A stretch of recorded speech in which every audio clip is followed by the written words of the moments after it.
Marathon Swim Shorts is brought to you by Intrepid Water. You don't want an injury to sideline you from completing your next big swim. Get stroke feedback or commit to improving your technique with one of my virtual coaching courses. Find out more at intrepidwater.com. Tell us your story, Marathon. You can focus on the marathon swimming part of it, but I want to hear any story you're willing to tell me. All right, well, let's stick to swimming. So, I've done a few marathon swims, but I didn't get into marathon swimming to marathon swim or to get in shape or any of that kind of stuff. What happened is that from the time I was a little kid, I always wanted swimming English Channel. I can't tell you where it came from. I can't tell you if it was because somebody, swam it and I, read about it in the paper, heard it on the radio or saw it in the news or whatever.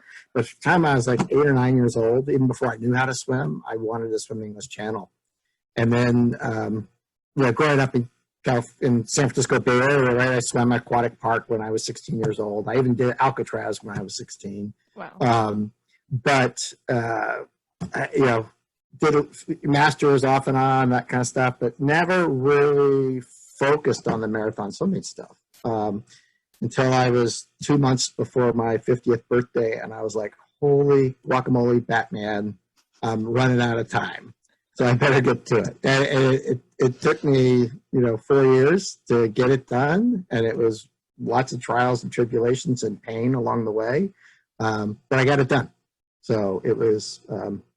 Anyway, so that's how I ended up in marathon swimming. And once I did that, it's pretty hard to stop doing marathon swims at that point because of the community. I was in better shape at 54 than I was at 44.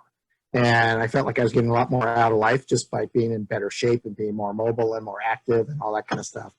But it's a great community to be a part of. And so, for me, I can't speak for anybody else, but for me, I never want to leave the community.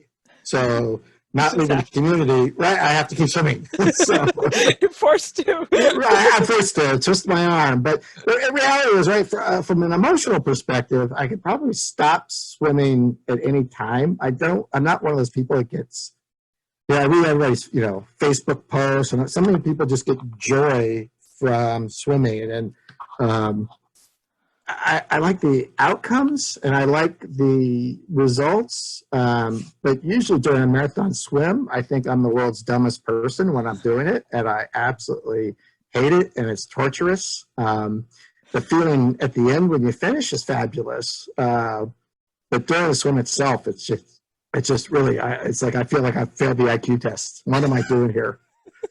So I can relate to what you're saying. A lot. I think I'm very outcome driven myself, and people talk about just loving the process and swimming every day, and I'm like, okay, I'm trying to get my head around that. That doesn't work for me. I'd much rather be, but anyway, never mind. Want to hear the full story? Check out Marathon Swim Stories on your favorite podcast provider.